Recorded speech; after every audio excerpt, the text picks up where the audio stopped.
Yeah, I mean, you want to say, it's black and yellow, so maybe they'll take some things from Four Zoomers, but they won't copy it. But if you're Four Gringos, you're sitting there kind of saying, we've seen this movie before. We kind of know, maybe not exactly what's coming, but what to expect. As you said, they run that Tidehunter so much for the Four Zoomers squad, so you would assume black and yellow would try something similar. But still options in the pool here for them, but as you said, they need that offlaner. It needs to be able to stand up to some damage, but also still needs the initiation and the team fight power. That Sand King you mentioned does seem like a decent option to sort of tick both of those boxes, maybe slightly more towards the initiation and team fight than the durability, but the Lina cannot be first one in, otherwise they're just going to get blown up every single time, especially with the Luna now on the other side. You have to have that buffer or you're just going to get run over. Yeah, and okay. They go for the Viper. That is actually a classic counter versus the Luna. You can't really win those trades with Beam. In addition to that, you are one of the lower range safe lane ranged heroes, so you have to walk up pretty far. I thought that they needed possibly a ranged hero to pair with this Nyx Assassin. It's one of those situations where you're now laning versus a Luna and you're going to pick double melee into it. You either need to be incredibly tanky or incredibly confident in your skills. I think the Viper really removes that option away from them. Viper is just going to have a good time. I think in addition to that, there's going to be a lot of aggression now put onto Pingu. You are the vulnerable melee laner here. If you ever step up too far, if you get caught without your Celestial Hammer, then you're just going to die. There's not much you can do about it. Of course, Dawnbreaker has some of the best starting stats in the entire game. Didn't really get changed all that much, but I definitely think Viper could possibly one of those heroes where the punish might be there. I'm surprised they didn't look at a hero like possibly the Legion Commander, but Viper definitely feels like a zero hero. He really likes those lane dominators. Yeah, and we'll see just how much he's going to be able to do to try and take control of the lane, really, early on. Meanwhile, for Four Gringos, taking away some of those illusion carries, PL and Terrorblade both out of Yamsun's hands. So they have focused in pretty heavily on that carry pool. The Sven and the Clinks back in phase 2. Now the PL and TB taken away. So quite a few of those maybe stronger options off the board. Black and yellow, meanwhile, mostly, actually exclusively focused on the middle lane here. So Void Spirit out, and the mid Pango being removed as a possibility as well. Yeah, and well, if Kits wants to go for it, the Storm is still available. I definitely think they could see. I could see them picking it. Honestly, their offlaner doesn't provide that much lockdown. There's a Viper on the other side. You do need to be very concerned about the Root and the Carapace, as always, coming from those supports. But Storm is classically one of the better heroes versus that Lina. Of course, there is still a chance that the Lina pulls ahead very slightly, but once you get into those later stages of the game, Storm loves playing versus Lina. The matchup completely flips on its head, where Lina has to go for items like the Yule Scepter, like the Sanjin Kaya, items that she needs to be comfortable with when she gets jumped on, where now you're Storm jumping a Lina. If Storm ever gets on top of Lina, she's having a terrible time. If you ever have to defensively Yules, that is the worst case scenario. That's why the BKB rush is so common on that Lina hero, and something that, again, Kits has done time and time again in this tournament. He's very comfortable on the hero. Aside from that, I'm trying to think of other picks, but I think this is, yeah, clearly the best option. Just makes sense. It's crazy, stupid, simple. Why would you pick anything else in this spot?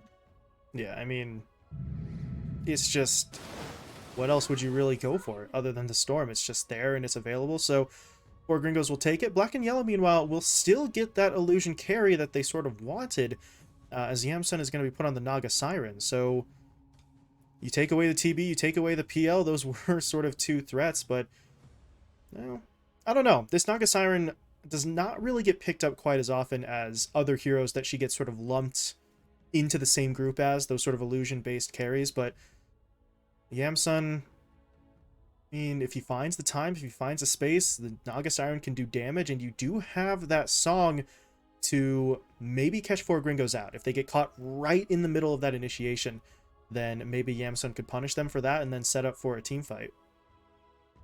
Yeah, and I think on paper it makes more sense than a lot of other heroes that he could have gone for. It's a hero that classically plays very confidently versus the Beastmaster. You're very good at killing his menagerie, you're very good at killing the boar, and you are just anti-armor. I'm interested to see how this Monkey King is going to be able to play in that lane. I think both Naga and CM are heroes that you actively don't want to be making trades with just because you have the attack slow coming from the Crystal Nova.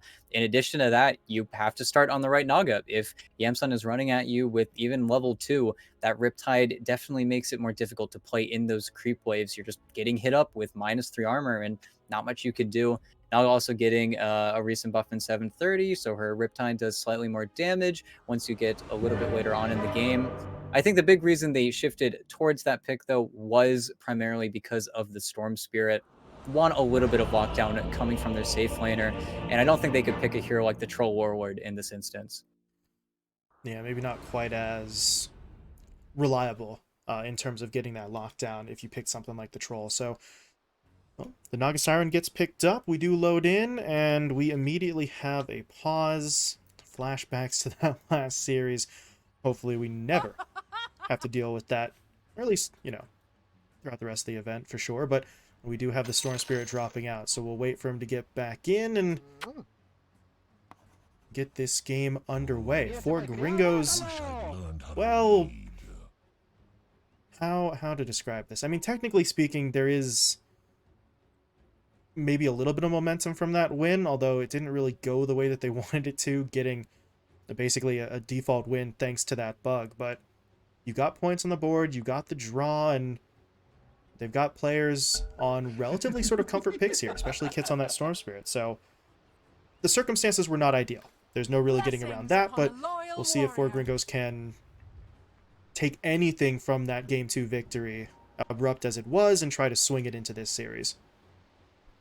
Yeah, and that's where I am definitely thinking in the back of my mind, will they be able to save themselves right now, points wise, on the black and yellow side? If they can get a few points here off of Four Gringos, not only are Four Gringos not out of the woods just yet, you're also now playing versus your direct competition when it comes to that point race. It's a very important series to not only save black and yellow's game, but this could be Four Gringos securing their lead and being one of those teams that could be maybe kicking up into that upper bracket. It's just with how many games have been played, all of the teams are hovering around those 4 to 6 wins. And that's where those outliers, there really aren't any right now. Everyone is only one best of 2 away, only one 2-0 away from really closing things up.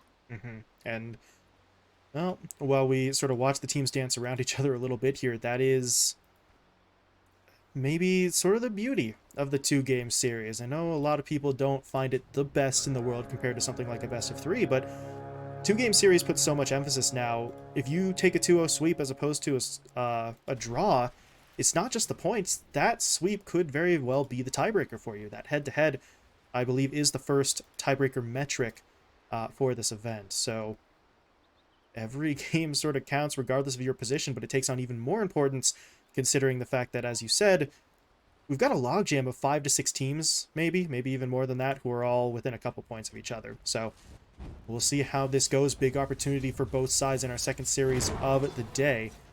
Starting things off in the middle lane, where Creepwave pushed all the way in to Esk's tower, actually. So he has, unfortunately, missed all but one of those last hits. Yeah, it's a little bit difficult. Kits definitely had some impact there. This isn't the worst situation for the Lena, all things considered. You get to actually just sit here and right-click the Storm, but Kits did a really good job of not being greedy. I think he missed out on one lasted because he just wasn't able to keep aggro for maybe another second there, but this is just how this lane should go. If Kits can get anything, if he could even put Esk on the defensive for a little bit here, it's another spirit game. Everything is going to come down to who can get the runes, who can contest the runes. It's just a pace. Meanwhile, this is a bit of a tri-lane up top for Four Gringos. They've got both Giant and Pingu hanging out up here, so for the time being, they're just sort of leaving the Beastmaster to his own devices while they're looking for this kill, trying to jump onto Boris early, but Boris will turn around for the stun, and Pingu, it doesn't have the Celestial Hammer. He can't close the gap anyway, so We'll see really how long they commit to this. This might just actually be a full-on tri-lane for the laning stage, because Valky's sort of playing back here like he's not expecting immediate help, and you see those supports going in again, this time onto Zero. Not going to have enough for the kill here, I believe, but this is going to be so incredibly annoying for the Viper. He's burning through regen. His own support isn't currently in the lane. And do they know that? If this ward, yeah, that ward spots Boris, so they know Zero's alone. It still would be a tower dive, but a brief window of opportunity, but it looks like Boris is on his way back, and they're not going to dive the tower right now. Yeah, and I think it's a play made after seeing Zero's starting items. He only had one set of tangos, and it's a little bit crazy here, but they can definitely do this. He doesn't have enough mana for the Boundless Strike, but it just doesn't matter. Yeah, Okay. he just let himself get really low there. He was not respecting his opponent's Boris? Eden by any regen. Just Wait a second. wanders his way back in. That's... What Oof. can you do? What can you do? Well, I mean, you could have maybe gone a different direction. I don't think he had vision on Giant or Pingu there, sort of lost sight of them after his teammate got picked up. So really he could only see DNM, thought he could maybe sweep his way, or sneak his way rather, into that tree line. But you've got heroes coming in from all directions, and so far the tri-lane for Gringos able to strike twice in the laning stage, and now they're getting the sort of creep pull back here as well. So not just getting aggressive, trying to get the equilibrium back under control as well. And Kits found Jubei, yeah. Jubei taken down, Kits getting healed up there by the salve. Boris is making his way over, but this is where things get a little bit sad. He's going to drop down the ward, but this is still just a level 1 Nyx trying to make some of these rotations for vision. Yeah, and yeah, lanes are definitely strange right now, because top lane you've got a Viper that is only getting levels. He can't approach the wave with the positioning on 4 Gringos right now. But even back to level 1, Boris was trying to cut the creep wave while Zero had already skilled up the poison attack. So one person is trying to cut the creep wave, the other person is trying to make trades in lane. Top lane is just kind of a disaster at this point. I think once you get a few levels, you have hit that power spike on Viper where you have that second level in poison attack. Nobody in the game can trade with you. But DNM, who's sitting at 22 and 13 versus his lane opponent who has one last hit, this is exactly what you want. In addition to that, Valkyrie isn't really missing out on too much. Of course, Yamsun is sitting at that same really insanely high CS count, and actually, they just killed mid. Okay. Jubei made the rotation in and gets a little bit of revenge. Esk is the one to get the kill, but the black and yellow get on the board. So, I mean, this is the counter sort of situation with 4 Gringos. They're running the tri-lane top. That means the Beastmaster is alone. Jubei, once he realizes that this is just the permanent setup, the CM can start making moves as well. The Luna really doesn't need that backup right now as... Oh boy. Jubei? Nope. Creep Wave just spotted him. So, not sure they're really going to be able to make this play, but... Oh, they're going to hit him up. The LSA connects. The Dragon Slave is there. One more right click will do it, and... Oh, right on cue, yeah. Jubei is going to make those rotations. Giant, meanwhile, gets picked off in the top lane as well, as Zero able to get a little bit of help in from Boris. So... Black and yellow, they gave up the first 3 kills of the game. They respond with 3 straight kills of their own, and, well, now things are starting to look quite a bit better for them, now that they've sort of settled down. That tri-lane obviously maybe catches them by surprise, but they're sort of good to go. They're making counter rotations with Crystal Maiden. You see Jubei even soaking up a little bit of experience mid, too. So they're trying to get levels on that CM a little bit faster, and he is outpacing Pingu, as you can see there, 4 versus... 3 and maybe 3/4, so Jubei has about a half a level. Oh, and Esk, he's been trying to steal this stack, and he actually stole the majority of it. And I was going to mention briefly there that the Beastmaster was doing a really good job because he can't have the boars in lane. He was just stacking the triangle for his Storm Spirit, and then Esk walks in, takes everything, gives Jubei the lane. Black and yellow are making some really efficient plays right now, and you even get to save top lane a little bit because you finally have to reactively rotate out. You have full power now on this Viper. And Jubei, he is going to pay for this one, but he keeps that DD rune out of Kits' bottle, so the Storm really doesn't have that regen now, and how far forward, yeah, do they go for that kill? Because Esk and Boris are pushing in. Kits does not have the ult. The LSA clipped him. Boris needs the follow-up stun. They need the vision, though. He's just dancing his way in and out of the pit, but Kits will be taken down, and now that is definitively not worth the kill on the CM. You don't get the rune, and you immediately get sort of traded out.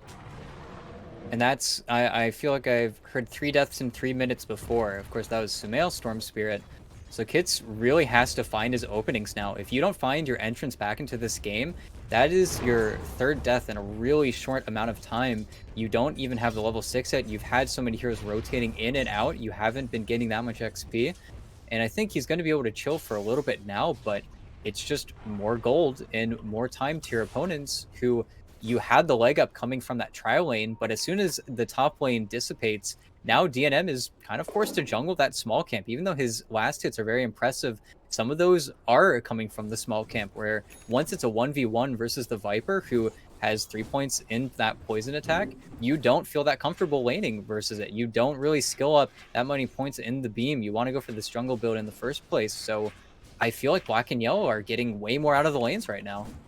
Yeah, it just feels like they have responded in almost really the perfect fashion with that early aggression. So we'll see what more they can do. You take a look, Boris is just sort of scouting out. The Luna was farming under that ward the whole time. Esk making his way over, and the Laguna is at the ready. So if they could have found that target, that would have been big. But now, Kits is across the river. He is pulling back, which timing is excellent there, because if he'd have stayed forward, Boris is making the rotation. He's actually still coming in, but well, at this point, I think that was less of a fight and more of a trying to get the rune, but Pingu was the one to grab it. So the haste rune is in his hands, and as soon as he goes into the jungle, he runs into Yamsun, who's trying to farm up. So he is going to be able to take a little bit of that away, but the Naga Siren doesn't care. Just sending those illusions out, maxed out mirror image to just farm up the jungle, and well, they haven't really done too much to slow the Naga Siren down. Valky is obviously doing his best, pushed onto the tower a little bit there, but not really sure you're going to be able to shut this one down. But now look at this. Here comes Eskinjube trying to push in. Song of the Siren will be deployed. They would really like Valky, but they can't catch him in time. So it's going to have to be... Ooh! Pingu instead. They missed the LSA, but that's not going to matter. Jube's still there with the root, and Esk will finish things off with the Laguna. So the timing, ever so slightly off, but the end result is still the same. Yeah, and unfortunately, it's a little bit awkward now. Valkyrie is not going for the Helm of the Dominator build. I don't know if that's necessarily because of the nerfs, or if it's because of the nerfs and the fact that he's playing versus this Crystal Maiden, but this is not your typical incredibly strong Beastmaster who takes your opponent's tower as soon as she's level 6. Yamsun is going to be able to defend this tower for a really long time if he chooses to. And with how bad of a game Kits has had so far, unless he really forces that rotation, I feel like this is going to be the pace that Black and Yellow want to keep for a really long time. Right now, they're just kind of walking it towards their item timings. And back to that top lane where they were so dominant before, you have Giant only able to get last hits every once in a while, and just watching Zero keep the lane completely static. I think at this point, Black and Yellow have just won all 3 lanes, and all you have to show for it is this really farmed Luna, a position that DNM has been in I feel like all 3 games he's played today. But whether or not that's going to be enough is the real question at this point. It's all well and good to get Luna that farm, but Luna not even close to that sort of instant win kind of hero. But it's all they've got right now. But you look at the Beastmaster, I don't know. We'll see what it is he goes for now instead of the Dom Helm, because maybe he transitions. Maybe he pivots more towards being a bit more active, starting fights and looking for pickoffs, because of the fact that the Storm is sort of so, maybe not far behind, but maybe stunted from where you would normally expect him to be, because the Storm is normally the guy you look at to be that sort of initiator in the 15 to 20 minute mark. Valky has to be that guy now. So nothing queued up just yet. Gonna keep our eyes on it, but you would hope that he would maybe step into that role a little bit, try and make some plays, but right now, he's actually the one getting jumped in on. You see Boris and Esk going at it again. They miss with the stun, and oh, they miss with both the stuns, but that still doesn't matter. Must be nice. Miss both stuns, still get the kill. Laguna Blade, a little too much for Valky to handle. Yeah, and that's why even though you do end up claiming that tower there, they have not done anything to Zero aside from that beginning tri lane. I'm really surprised they didn't even try the Monkey King versus the Naga Siren bottom. They really thought that lane was just going to be horrendous.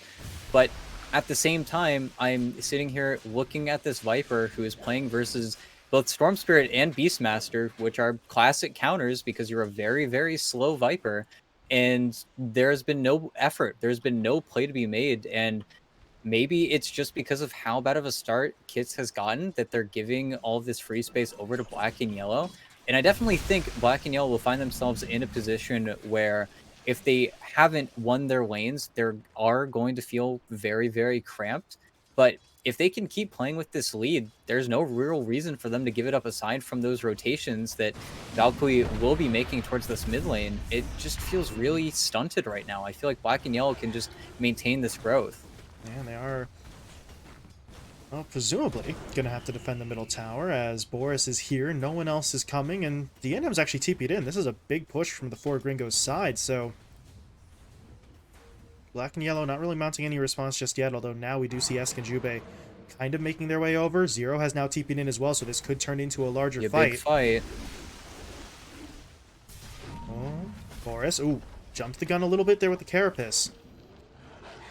Oh, both sides, they're so hesitant to really fully commit for this. This fight could be momentum shifting, but in all the hesitation for Gringos, they get the tower, and now they honestly can just back off. That's exactly what they'll do. Yeah, and I think that's a situation where Gamsun doesn't want to displace himself out of the jungle. If he can stay near that dire outpost, he actually just gets the entire map worth of farm. But at the same time, without that Song of the Sirens setup, you don't have any way to get on top of the 4 Gringos heroes, and I'm really glad that DNM decided to get active there. I think that was the big thing that was missing from those previous 2 games where he has this massive lead. You might as well do something with it. So forcing down that mid tower, even though I don't think Black and Yellow care all too much, it's an important play that they need to make. If they can keep the pressure on their opponents, force them to TP back to these waves, that would be best case scenario. I'm just really worried with how easy of a game Yamsun has also had. I just feel like all of the cores on Black and Yellow are just not under any contention. They just get to finish their items while 4 Gringos are working towards what seems like an unideal situation, especially with the items that Valkyrie has decided to go for. It just feels a little bit slower and a little bit disconnected. Yeah, and I mentioned maybe Valkyrie focuses a little bit more on being that sort of aggressive initiator. I suppose technically speaking, as Boris gets himself picked off in the bottom lane, technically speaking, being a little bit tankier with that sort of Hood of Defiance is going to be useful, but not necessarily stepping directly into that more active role. So it's going to make him tougher to bring down, but if you're Black and Yellow, I'm not really sure you care. You're farming so well in your cores that you can sort of cross that bridge when you come to it, so to speak, but they might just be crossing it now. Valky gets hit up by the ensnare, but no, they don't want to go that much further. And Jubei, he's just actually trying to focus in on those boars. That slow is really going to prevent that duo from going much further. Yeah, and that is the reason that I think we are seeing as atypical a build from the Beastmaster is just because of the CM, but at the same time, you can only kill 1 creep with that Frostbite. It's, again, probably the CM in addition to the fact that that item got nerfed, but it just feels like there are a lot less plays that Valkyrie can now make, but that's where Giant, he's doing monkey things right now. He's doing a really good job actually scouting out. If he can survive here, it'd be big, but, well, no chance. Going to be the route in from that Atos. Kits is thinking about it, though, on the backside, but Boris spotted him. Hits him with that first hit from the Vendetta into the stun. The Laguna is actually dodged, and he's out. TP's home. DOT wears off. That was big. Kits, I'm not sure if he knew it was coming or not. Maybe just suspected it, but either way, he's got a zip to get the hell out of dodge, and he does make it away. But over in the middle lane, looks like Valky's going to get hit up a little bit. They should be able to find that kill.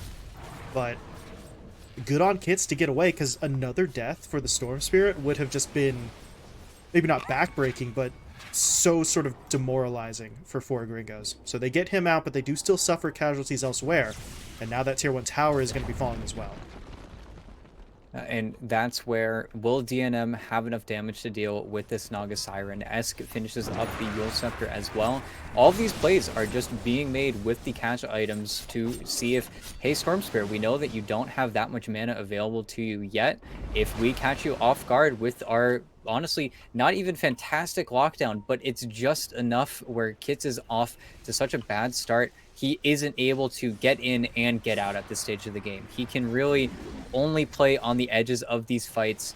And if he ever overextends, the punish is going to be there. He hasn't gotten punished in a little while. I think he's definitely been playing a little bit more defensively on purpose, but I still feel like there has just been no pressure aside from really that one kill on a Boris. And oh, Looking for Esk down bot. That Boundless, though, needed to connect. They're not going to be able to hit it in kits.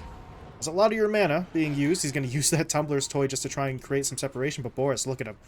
He is tracking it down. He's out for blood. Look at him get close. He's got the speed, but will he have the backup once he gets... Well, okay. Wow, that's a gift, Boris. I'm not sure. He was going to catch up, actually, but not sure if the Vendetta into the Impale would have been enough by itself. But yeah, he sees that Remnant dropped, throws out the Carapace immediately, and unfortunately, Kit's kind of set himself up for the death there. Didn't have the vision, so he didn't know Boris was coming, but that's just the kind of game it's been. It's unfortunate. It's just a tuition play. You need to feel like you're under a little bit more pressure than you are, and unfortunately, you guessed wrong. I think maybe you put the Remnant there to test the waters and see if the Nyx is actually on you, but if Boris is ready, you're just dead every single time. So it's not the greatest of plays. And that's where, again, it all comes back to what will DNM be able to do with this BKB, because he's even fallen behind Yamsun. It just comes back to where you've never been able to get this Naga Siren out of this top side of the map. She could just spawn her illusions, retreat to the triangle, and then farm not only the Luna's jungle, but the entire top wave. And now Yamsun's going to do the exact opposite on the bottom side of the map.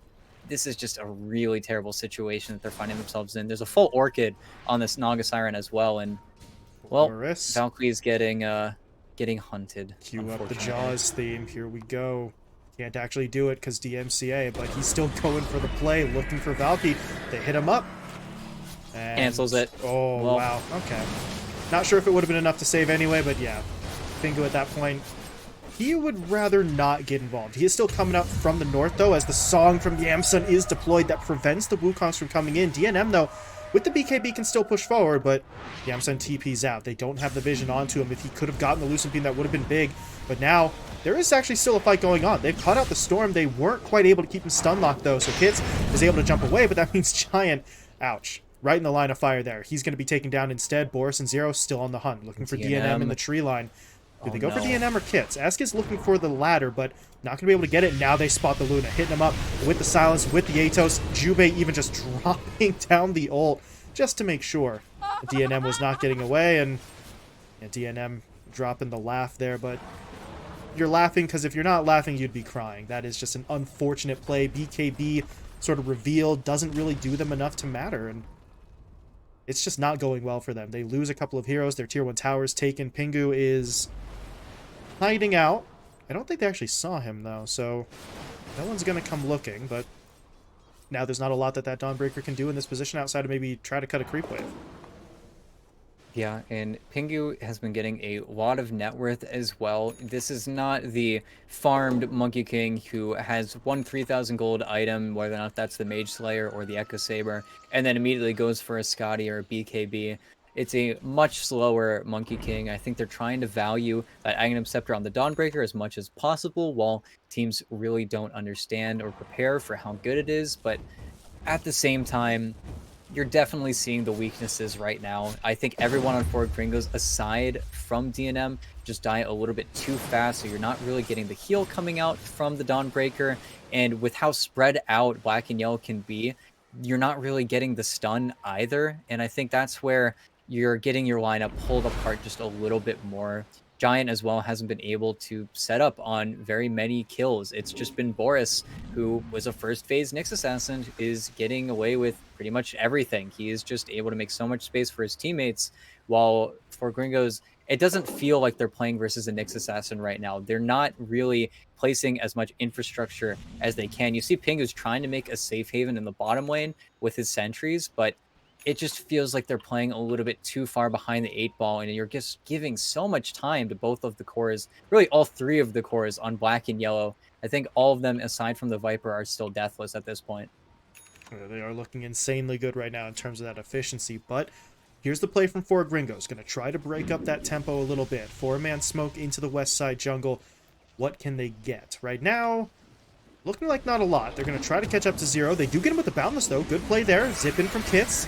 And I believe they've got it. 0 is invis, but they've got the detection, so they will find the kill. But now Jube channeling out the freezing field. They do get the Laguna as well, and Pingu will be traded out. But that is core for support. Four Gringos looking good so far. They're going to try to make an orderly retreat, but here comes S pushing forward. Dual Scepter down.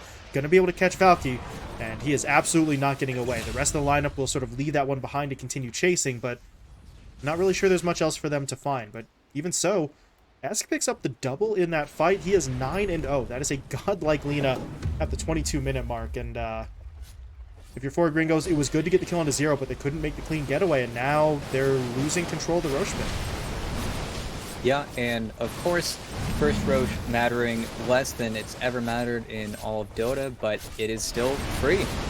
Even Giant trying to make the rotation over, he knows it's happening, but you can't even do a nifty play there. In fact, if he sticks around a little bit too long, catches a hero walking over here and places a ward, he would just die straight up. But it does feel like they're running out of plays. It needed to come from Kits. It needed to come maybe 10 minutes sooner. His start was just so bad, it's really affected the entire mid game here, as well as them picking this Beastmaster really early on and then just not being able to lane it at all. They chose the best lane possible to make this Beastmaster sad, and I think off of winning bottom and then not really shutting out the Viper very much after those first 3 or 4 minutes is where Four Gringos really fell apart strategy-wise. It's just not even Kits' fault. You just simply can't 1v2 on Storm Spirit. You can't allow Jube to make his rotations nearly as easily. And I think that's where they really started to fall behind in this game, and where they can still definitely claw back a little bit of space from their opponents, but you're playing with a Luna who no longer has as nearly as good a shard as you did in the previous patch, and a Storm Spirit who doesn't have an Orchid or anything in the works, playing against a Nyx Assassin. This isn't feeling like the bombastic Four Gringos we saw really pulling ahead in those first 2 games versus D2 Hustlers. This is feeling a little bit like a slow death, even though they're definitely not out of it just yet. Yeah, they're falling further behind. Not past the point of no return, obviously, as you were mentioning, but something needs to change for them, whether it's a team fight going their way or the Luna sort of amping things up a little bit further, or honestly getting Kits involved in some sort of significant fashion here. Does have the Kaya and Sanj, so I mean, he's building himself up bit by bit, but we don't have a whole lot in the way of offensive firepower right now. And well, the Emsun's the one with the Orchid. He'll jump in. They get the root down as well into the stun from Boris. Roar from Valky, too late as Kits will fall. And now Song of the Siren. Actually, do they see DNM? They do.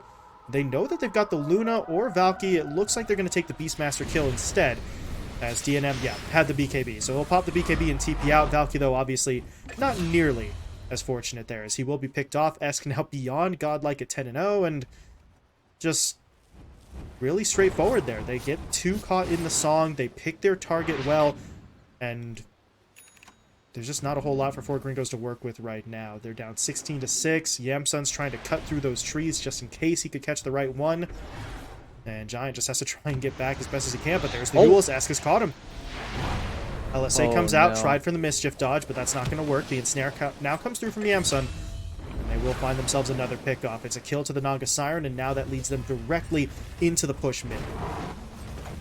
He thought it was okay. He didn't know about the Arcane Rune on the Lina, so he thought, oh, there's no way Esk is going to catch me. He doesn't have his stun. This is going to be great. And even Pingu top. And Esk is just playing out of his mind right now. He's just killing everyone across the map. And Pingu has to ult. Wow. Well, that is sad. Well, that's a long cooldown to really just sort of avoid that death, but he didn't have a TP available. It was still on cooldown for about 35 seconds at the time. So the thing is, I don't know if Esk saw that, but now if you're Four Gringos, that's kind of your, not get out of jail free card, but your escape plan. Use Pingu to sort of get that heal in and try and buy time. Now you don't have it, and now they're just going to straight up jump in onto him. Pingu is in some serious trouble, stunned up, rooted in place. Boris even burrowing just to make sure that he now gets, oh god, he actually got the Carapace down onto about 2 or 3, so they're going to try to push in. Valky, though, drops the Roar. Boris in some trouble, but DNM's going to come in with the Eclipse, but his backup is put to sleep by the Song of the Siren. The BKB now wears off. And this Luna is going to get rooted in place. Can they finish the kill? They're looking for it. They've got it. Kits, meanwhile, got onto the back line. No. They will take down Boris. The problem is, by going for Boris, you leave yourself open to the root from Jubei. They take Kits down. Valky's now going to get stunned up. Esk is just hammering away at him. And this one is rapidly deteriorating. 21-7. Buybacks not in a fantastic place. They've got one on Valky, and they do also have one there on Kits, but I don't know if those buybacks are going to be enough to defend, so for now they'll just hold them.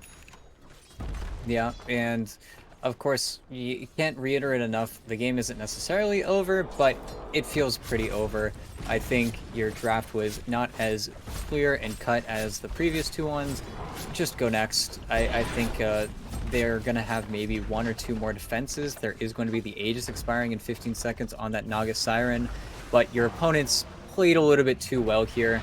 They even have the Song of the Siren. Yeah, almost as if they're listening to me. They call it, and it makes complete sense. You have an Ags on Yamsun as well, so now they can use the song to set up on the Storm Spirit, who is at max another 10 minutes away from his BKB being completed. It's just an unwinnable position. And sometimes when you're in an unwinnable position, the best option is to resign. So Gringos saved themselves a little bit of time, if anything else, and I really think this was the correct call. Just get into the next game, draft a little bit differently. DNM doing DNM things. He was the most farm hero on the map for a very long time, but unfortunately, you just weren't able to pull this one out. I think they really underestimated how bad bottom would have been, and in an effort to correct that, they all in on top, and then they gave up pressure. The CM rotating mid not only ended up killing Kits twice, which slowed down the Storm Spirit incredibly hard, but it also inadvertently won the top lane because you had to bring heroes from somewhere, and you got 3 heroes top. You can't let the CM play in your Storm Spirit mid while having 3 heroes top. You break the tri lane a little bit too soon, and then Zero, they have 3 cores in the top network. The only winning and saving grace you had for you was this Luna, who eventually got outpaced by the Naga. Just wasn't a winning draft. Go next. Yeah, everything falls apart, and as you said, there's something to be said for the, never give up, never surrender, play to the end, yada yada. That has its place in Dota. This is not that place, though. At that point, you're just kind of bashing your head against the wall, and the wall wins pretty much every single time. So if you're for Gringos, it didn't work. You tried something, doesn't work out, as you said, GG. Go next, try to make something else happen, but very nicely done by Black and Yellow. We mentioned they started the game giving up 3 straight kills, so it looked like that tri-lane setup, leaving Valky then sort of alone in his lane, was going to sort of net them what they wanted, but it's just, it's that little bit. It was so sort of fragile, we didn't necessarily realize until it started falling apart. Jubei makes the rotation, and you get the worst of both, because now Valky was alone, he didn't get what he wanted.